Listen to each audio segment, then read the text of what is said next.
जी अस्सलाम वालेकुम viewers, this is me Hina Nadeem from Vision Abroad Consultants और आज हमारे साथ है हमारे student Umar Rizwan who recently got his visa for Australia.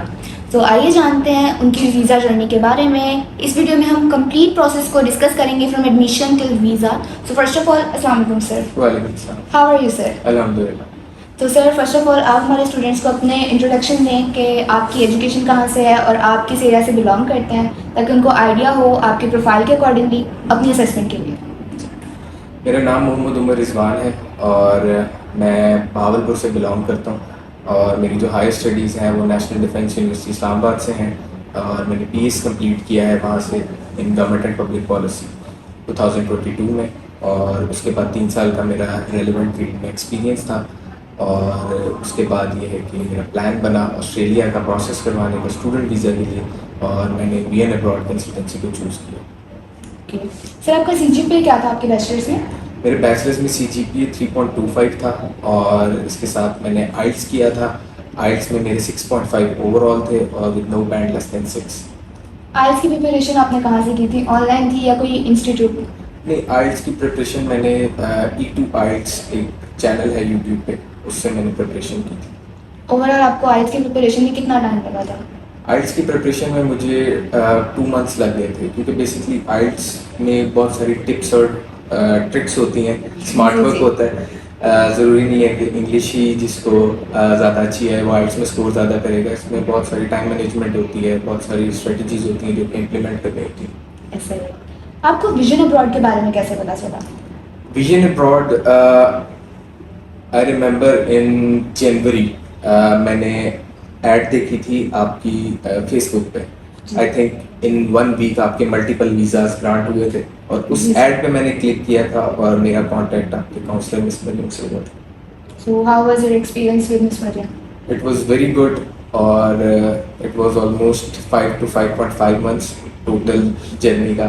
आज मेरा वीज़ा आ गया अल्हम्दुलिल्लाह और बहुत स्मूथ प्रोसेस रहा, प्रॉपर गाइडेंस दी और उन चीज़ों को मैं फॉलो करता गया और अल्हम्दुलिल्लाह अल्लाह ताला ने जो है कामयाबी दी। प्रोसीजर जब स्टार्ट हुआ तो कौन कौन से डॉक्यूमेंट्स आपसे रिक्वायर्ड किए गए थे हमारी टीम की तरफ से? जब प्रोसीजर स्टार्ट हुआ था फॉर ऑफर लेटर मेरे एजुकेशनल डॉक्यूमेंट्स रिक्वायर्ड थे फ्रॉम मैट्रिक टू ऑनवर्ड्स और इसके अलावा मेरा आइल्स मांगा था और मेरा पासपोर्ट मांगा था। इसके अलावा identity documents, that's it.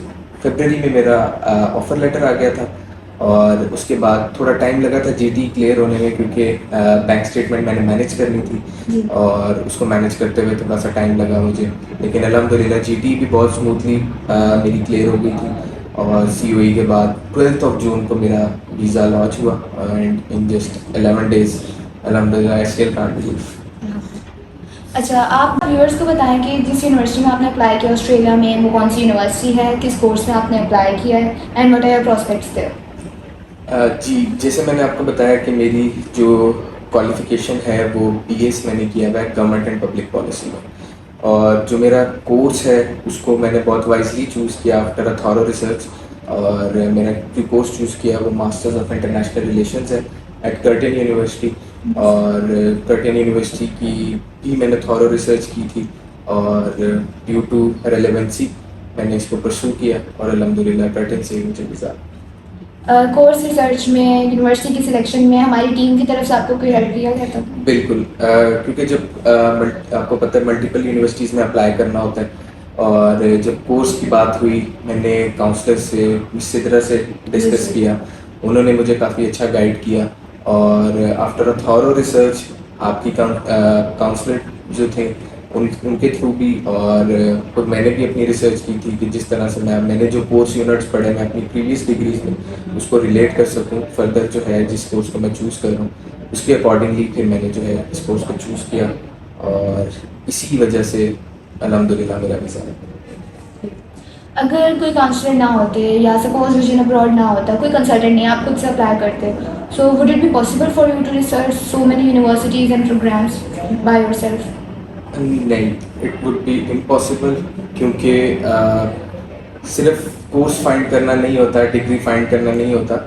Basically जो ऑस्ट्रेलिया है, ऑस्ट्रेलिया का वीज़ा है सब क्लास 500, इसके लिए आपको अपनी एजुकेशनल डॉक्यूमेंट्स को भी अलाइन रखना होता है अपने गोल्स को भी अलाइन रखना होता है, अपने फाइनेंशियल डॉक्यूमेंट्स को भी अलाइन रखना होता है, और अपने जो फ्यूचर प्रॉस्पेक्ट्स हैं जो कि आपको एक कंसल्टेंसी ही बेहतर गाइड कर सकती है, तो उसके बगैर बिल्कुल भी ये इम्पॉसिबल है कि बगैर खुद स्टूडेंट जो है वो इसमें आगे फर्दर परस्यू कर सके।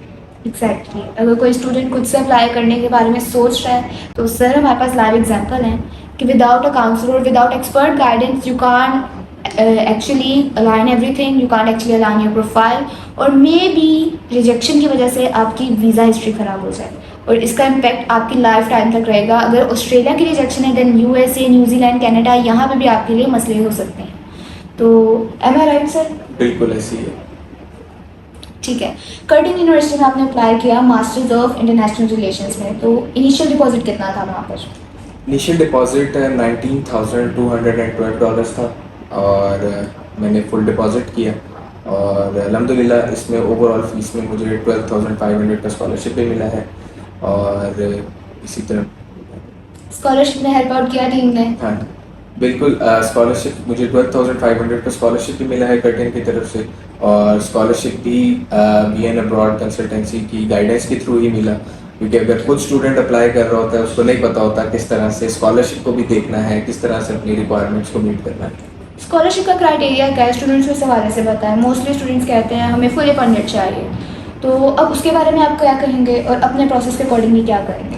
बेसिकली जो स्टूडेंट्स मास्टर्स के लिए ऑस्ट्रेलिया जा रहे हैं उनको मैं ये गाइड करना चाहूँगा कि fully funded scholarship Australia masters के लिए ओपन नहीं करता। फुली फंडेड स्कॉलरशिप सिर्फ PhD के लिए होते हैं मोस्टली, और इसमें आपको पार्शियल स्कॉलरशिप मिलती है। लेकिन कर्टिन में जैसे मैंने आपको बताया कि 12,500 का मुझे स्कॉलरशिप मिला है, ये बाकी यूनिवर्सिटीज़ के अकॉर्डिंगली 10 to 15% से ज़्यादा ही है। तो इस तरह की स्कॉलरशिप्स को गेन करने के लिए आपने अपने डॉक्यूमेंट्स को अरेंज करना होता है, उनको एलैबोरेट करना होता है यूनिवर्सिटी को, जो कि कंसल्टेंसी ही बेहतर कर सकती है। हमें नहीं पता होता कि यूनिवर्सिटी किस तरह से कौन कौन से स्कॉलरशिप्स ऑफर करेगी, तो ये कंसल्टेंसी ही होती है जो कि आपको बेहतर गाइड करती है कौन से डॉक्यूमेंट्स आपके किस तरह से यूनिवर्सिटी को प्रोवाइड करने हैं ताकि आप उस स्कॉलरशिप के क्राइटेरिया में फॉल कर सकें। SOP आपने अपनी खुद से लिखी थी या एक्सपर्ट से हेल्प ली थी या हमने हेल्प आउट किया था? बिल्कुल, SOP जो होती है वो कंसल्टेंसी की ही तरफ से मुझे गाइड किया गया था, और उन्होंने ही बनाई थी। इनिशियल ड्राफ्ट उन्होंने बनाया था, और उसके बाद मैंने उसके अंदर चेंजेस की, क्योंकि जो स्टूडेंट होता है उसको बेहतर पता होता है कि आप किस तरह से अपनी प्रीवियस डिग्री को फ्यूचर डिज़ायर्ड कोर्स से रिलेट कर रहे हैं, और उसके अंदर आप अपनी फैमिली हिस्ट्री को भी बेहतर बता सकते हैं as compare to university selection and course selection. हम लोग बाकी जो स्ट्रक्चर होता है SOP का, वो एक कंसल्टेंसी को ही बेहतर पता होता है कि जब वो वीज़ा ऑफिसर के सामने आपकी SOP जाएगी तो उसको किस तरह से हमने प्रेजेंट करना है। तो ऐसा नहीं होता कि सिर्फ स्टूडेंट ही बना के SOP दे दे और वो आगे एक्सेप्ट हो जाए, या सिर्फ कंसल्टेंसी। तो ये 2 वे एफर्ट होती है, और इसी तरह अल्हम्दुलिल्लाह SOP मेरी क्लियर होगी। अल्हम्दुलिल्लाह। तो आप स्टूडेंट्स, अगर कोई कहे मैं अपनी स्टेटमेंट ऑफ पर्पस खुद से लिखूंगा, आप उस स्टूडेंट को क्या एडवाइस करना चाहेंगे? बिल्कुल एफर्ट करनी चाहिए। जो भी स्टूडेंट्स खुद अपनी SOP लिखना चाह रहे हैं वो SOP लिखें, लेकिन उसके बाद अपने कंसल्टेंट को वो भेजें। उसके बाद कंसल्टेंट जो है वो उसके अंदर से मिस्टेक्स या उसको स्ट्रक्चर को अलाइन करके आपको देगा, क्योंकि ये चीज़ ऐसी होती है कि जो एक एजेंट होता है उसको बेहतर पता होगा, क्योंकि उसको ये रूटीन में काम होता है, और वो रूटीन में जो है मल्टीपल स्टूडेंट्स के जो है वो वीज़ा अप्लाई कर रहा होता है, तो उनको बेहतर पता होता है कि किस तरह से आपने अपनी SOP वीज़ा ऑफिसर को प्रेजेंट करनी है। हम लोगों को उस तरह से नहीं पता होता, क्योंकि हमारा ये फर्स्ट एक्सपीरियंस होता है। हर कंट्री की SOP अकॉर्डिंगली होती है। तो जैसे मैंने आपको बताया, BN abroad consultancy multiple countries को डील कर रही है। मल्टीपल कंट्रीज़ को डील करने के लिए उनके मल्टीपल काउंसलर्स हैं, तो मल्टीपल काउंसलर्स जो हैं हर कंट्री के अकॉर्डिंगली SOP जो है उसको स्ट्रक्चर करते हैं, उसके अंदर चेंजेस करते हैं और उसको रिफाइन करते हैं। Thank you. प्रोसेसिंग टीम में आपको किसने हेल्प आउट किया था? प्रोसेसिंग टीम में the one and only miss Sidra, और उनके साथ मिस इफ़त ने भी मुझे असिस्ट किया जब मिस सिद्रा जो है या लीव पे होती थी या वो ऑफिस में अवेलेबल नहीं होती थी। लेकिन मोस्टली जो है मिस सिद्रा ने बहुत अच्छी तरह सिंसियरली मुझे गाइड किया, और एफर्ट मिस सिद्रा की है। सर ऐसा तो नहीं हुआ कि आपको कोई क्यूरी हो या हमारे काउंसलर्स बिजी हैं, प्रोसेसिंग टीम बिजी और आपको कोई रिप्लाई नहीं दे रहा? नहीं, ऐसा कभी नहीं हुआ, क्योंकि मेरा एक ग्रुप क्रिएट कर दिया गया था जिसमें 2 to 3 मेंबर्स थे। जब भी कोई एक बंदा, क्योंकि ये तो नेचुरल है चीज़ कि कभी कोई भी इंसान किसी भी टाइम बिजी हो सकता है, तो जब भी मैंने ग्रुप में मैसेज किया या कोई भी क्यूरी थी मेरी, तो उसको किसी न किसी ने रिस्पॉन्ड ज़रूर कर दिया था। लेकिन इसमें ये भी एक चीज़ अंडरस्टैंड करनी होती है, क्योंकि मैं भी प्रोफेशनल हूँ और जॉब करता हूँ, कि जो ऑफिस टाइमिंग्स हैं उसमें तो मुझे through out the process reply मिला है, गाइडेंस मिली है। उसके बाद वैसे ही मैं खुद ही नहीं करता था। हाँ, ये बात है कि मोस्टली स्टूडेंट्स हमारे काउंसलर से सबको ये शिकायत है कि वो उनको कांटेक्ट कर रहे होते हैं, अगर ऑफिस आवर्स में नहीं कर रहे ऑब्वियसली वो पिक नहीं करेंगे, उनकी पर्सनल लाइफ है, वो नहीं करते तो उनकी एक बैड इमेज बनी हुई है काउंसलर्स को कि ये कि वो हमारे रिप्लाई नहीं देते हैं, हम उनको बार बार कॉल्स कर रहे हैं, इवन हमें कॉल्स आ रही होती हैं कि आप हम काउंसलर से कह दें रिप्लाई कर दें। तो ऐसे में आप स्टूडेंट्स को क्या एडवाइस करेंगे? ऐसे में स्टूडेंट को मैं यही एडवाइस करूँगा, क्योंकि ये फेज़ आता है, ये नॉर्मल है एक स्टूडेंट के ऊपर जब वो प्रोसेस करवा रहा होता है, ख़ासतौर पर ऑस्ट्रेलिया का, तो ये चीज़ जो है फेस करनी पड़ती है। इसमें पेशेंट रहें, ठीक है, और वीएन अब्रॉड के साथ जो मेरा एक्सपीरियंस रहा है, जितनी हमें टेंशन हो रही थी उससे ज़्यादा वीएन अब्रॉड को टेंशन होती है, तो कोई भी ऐसा स्टेप नहीं होता कि अगर वो रिप्लाई नहीं करे तो कोई चीज़ आपका नुकसान हो जाएगा या कोई स्टेप मिस हो जाएगा। तो मेरी एडवाइस यही है कि प्रोसेस यहीं से करवाएंगे तो इनको आपसे ज़्यादा टेंशन होगी। Thank you. So students do not that. अच्छा सर, अब ये बताएं ओवरऑल आपका बजट कितना लगा था फ्रॉम एडमिशन टिल वीज़ा? अभी तक कितना आपका बजट लग चुका है? मेरा बजट अभी तक लग चुका है 50 lakhs लग चुका है, और बस अभी इसमें जो है टिकट ऐड होने हैं। टिकट मैंने इंशाल्लाह जुलाई के फर्स्ट वीक का मेरा टिकट जो है वो हो जाएगा, इंशाल्लाह। और 55 तक बजट जो है वो एक्सपेक्टेड है। बाकी बजट की डिस्ट्रीब्यूशन बता दें स्टूडेंट्स को ताकि उनको रफली आइडिया हो जाए। ऑलमोस्ट मेरे 40 lakhs मेरी फ़ीस थी, 39 लाख समथिंग मेरी फ़ीस थी, और इसके अलावा 4,50,000 मेरी वीज़ा फ़ीस थी, और इसके अलावा 3,60,000 इंश्योरेंस थी, OHSC थी, और इसके अलावा बाकी जो डॉक्यूमेंट्स पे थोड़े बहुत पैसे लगते हैं, जो डॉक्यूमेंट्स आपने बनाने होते हैं उनकी फ़ोटो कॉपीज़, उनका नोटरी अटेस्टेशंस होती हैं डिफरेंट, तो उनका मिला के ऑलमोस्ट रफली 50 तक अभी तक मेरा लग चुका है, और इसमें ऐड कर देंगे, टिकट ऐड कर देंगे, तो ऑलमोस्ट 55 तक जो है वो आपका बजट रिक्वायर्ड होता है।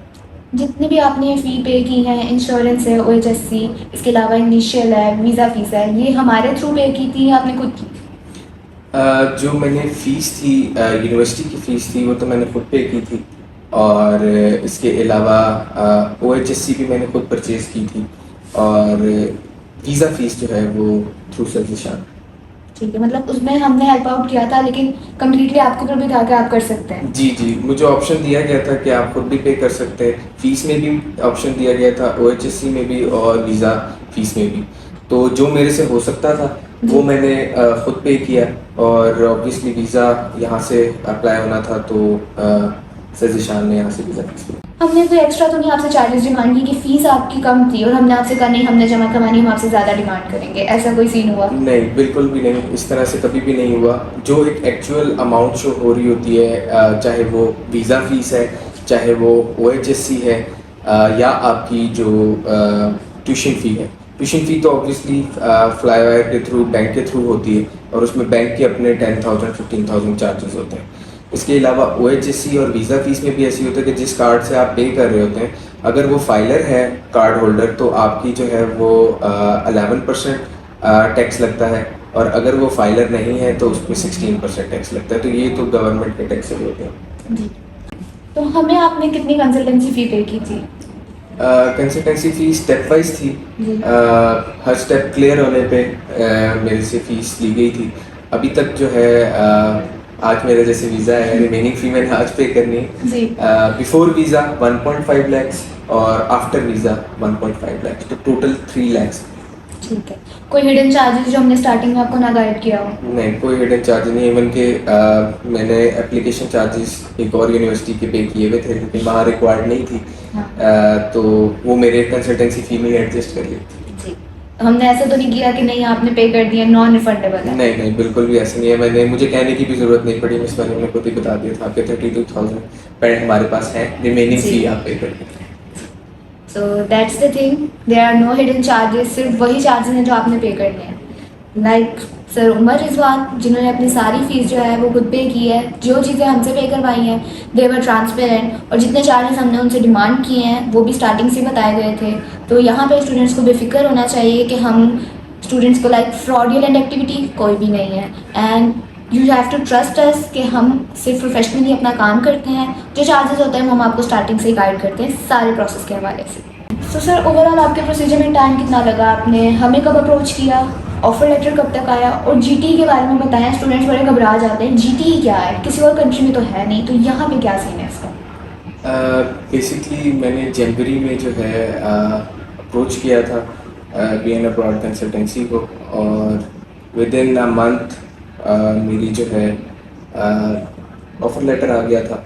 ऑफ़र लेटर आने के बाद कुछ डॉक्यूमेंट्स प्रिपेयर करने थे जीटी के, क्योंकि जैसे मैंने आपको बताया बैंक स्टेटमेंट मैनेज की थी मैंने, जी। और उनको उसके अकॉर्डिंगली फिर financial proof of funds banana, financial documents ready करना, उसमें टाइम लगा था थोड़ा सा। और मई में मेरी जो है जीटी क्लियर हो गई थी। बेसिकली जीटी का आपने क्वेश्चन किया, जीटी बेसिकली होता है जेन्युइन टेम्परेरी एंट्रेंट।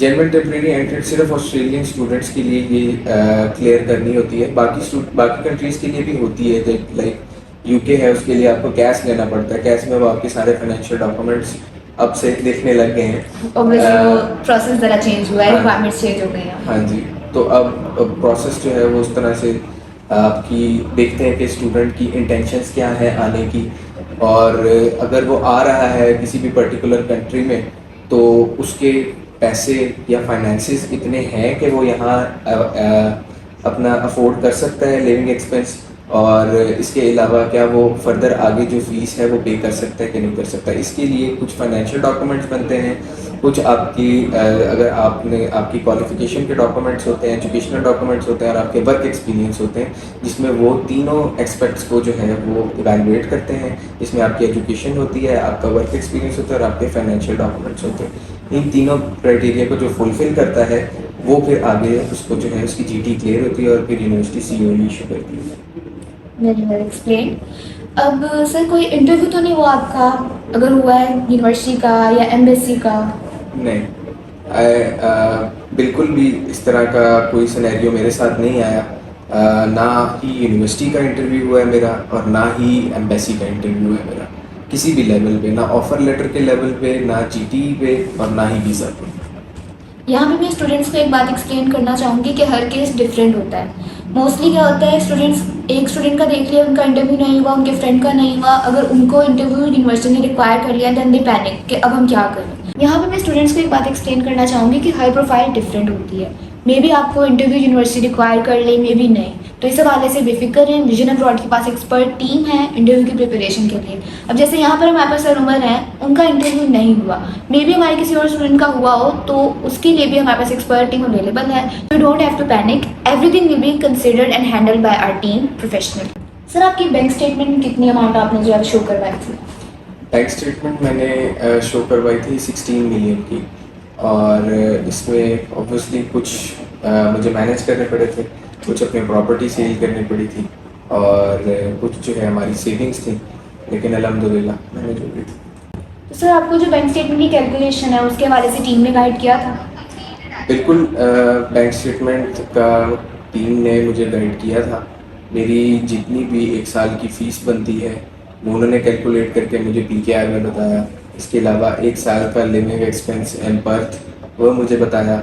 उसके अलावा उसमें ओएचएससी ऐड की, उसमें ट्रैवल एक्सपेंस ऐड किया, और इसका फिर सम अप करके टीम ने जो है मुझे गाइड किया। इनिशियली थोड़ा सा मेरे लिए शॉकिंग था, क्योंकि एक स्टूडेंट जो होता है उसने अपना एक बाहर से डिफरेंट बातें सुनी हुई होती हैं कि ऑस्ट्रेलिया के लिए इतना रिक्वायर्ड है, इतना रिक्वायर्ड है, तो थोड़ा सा ऊपर चला गया था बजट। तो बैंक स्टेटमेंट को फिर मैनेज करने के लिए मैंने मैंने जैसे पहले आपको बताया प्रॉपर्टी वगैरह सेल की, और उसके बाद फिर अल्हम्दुलिल्लाह मेरे से 16 मिलियन की बैंक स्टेटमेंट जितनी रिक्वायर्ड थी उससे थोड़ी सी ऊपर मैंने मैनेज कर ली थी। चलिए माशाल्लाह, अच्छी बात है, ये तो मैनेज हो गई। लेकिन स्टूडेंट्स का एक और कंसर्न होता है, बैंक स्टेटमेंट स्टार्टिंग में बताई थी या बाद में अचानक से आपके ऊपर आ गया था कि जी अब इतनी अरेंज करो?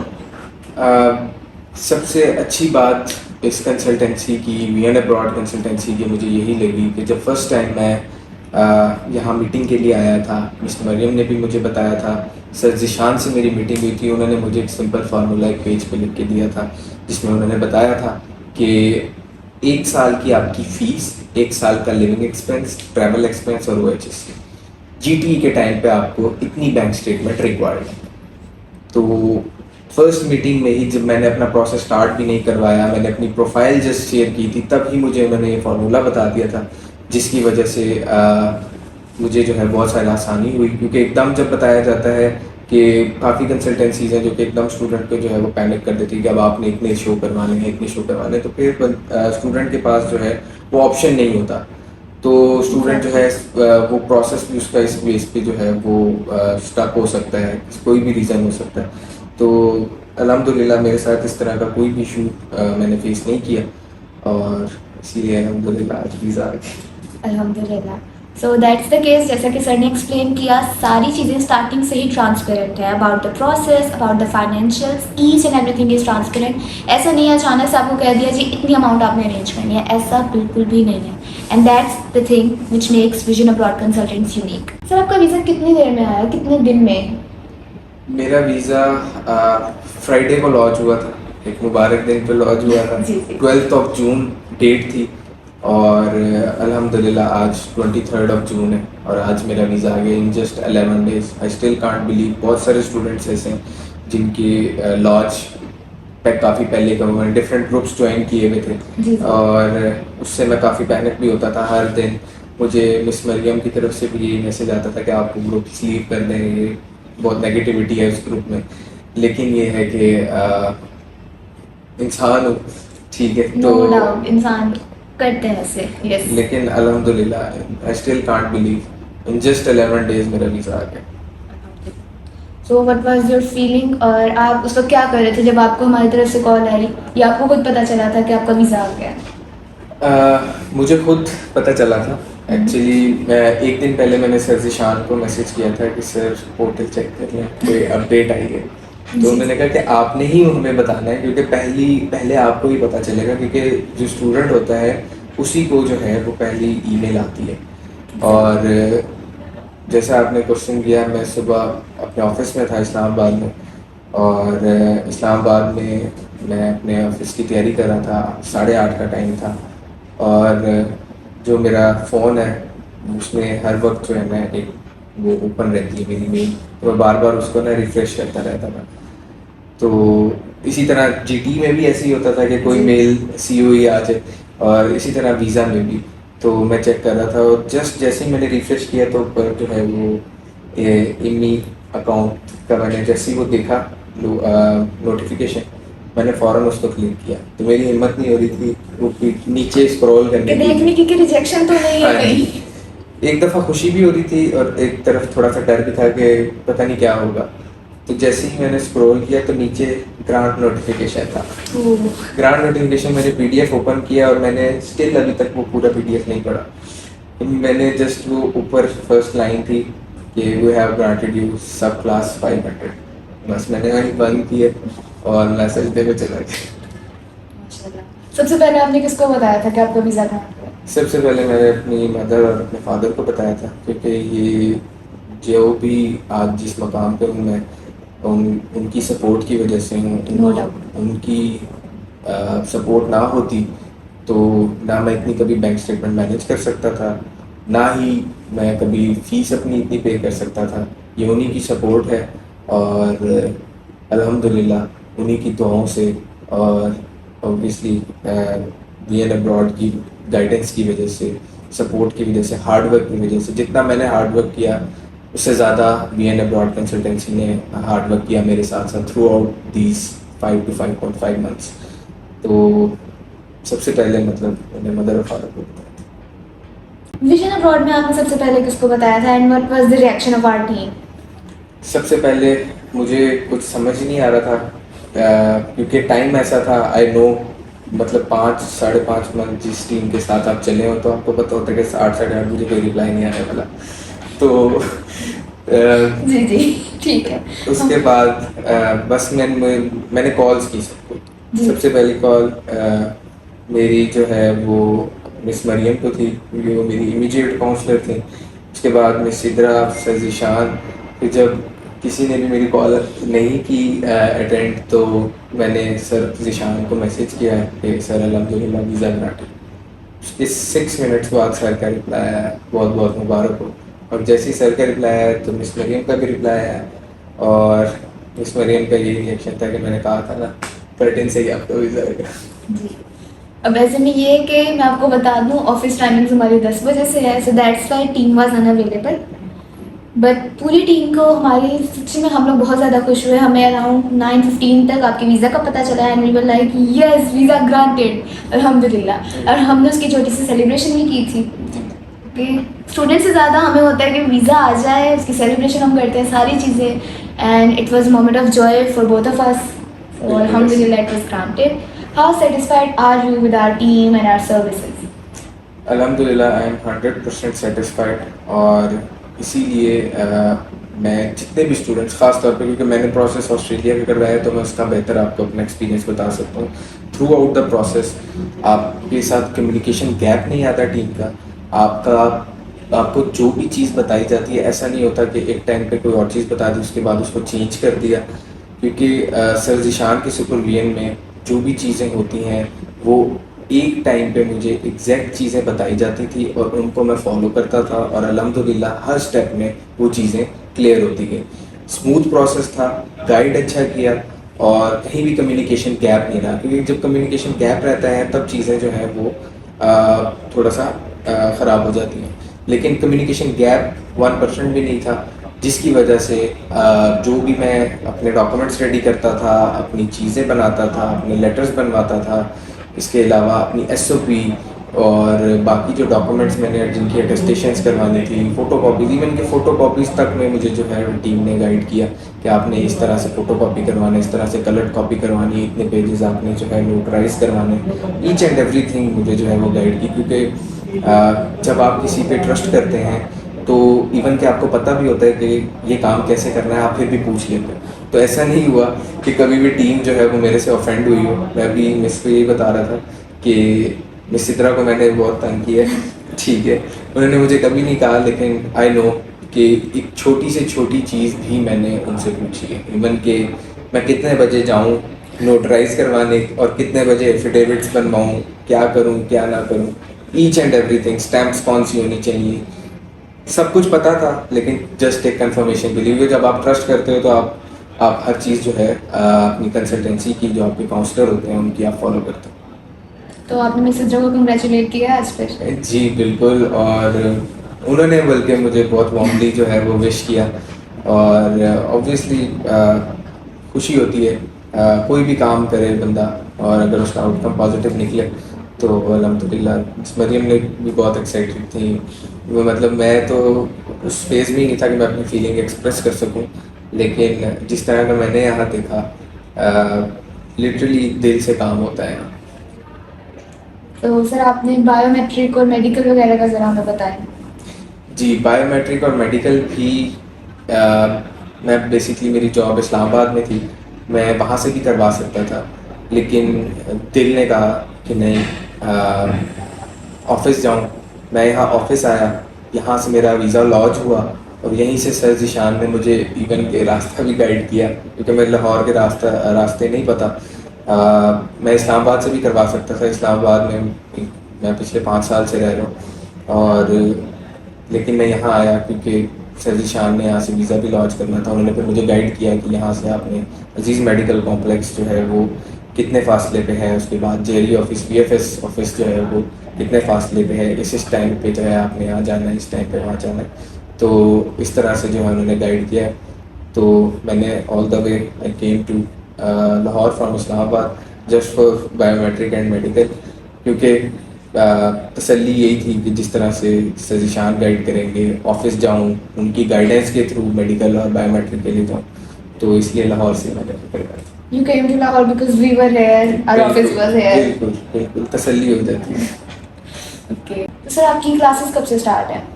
मेरी क्लासेस 20th जुलाई से स्टार्ट है और ओरिएंटेशन वीक मेरा जो है वो 14th से स्टार्ट है। तो आप ओरिएंटेशन वीक अटेंड करेंगे अपना? जी इंशाल्लाह। चलिए इंशाल्लाह। शॉपिंग वगैरह कर लिया आपने?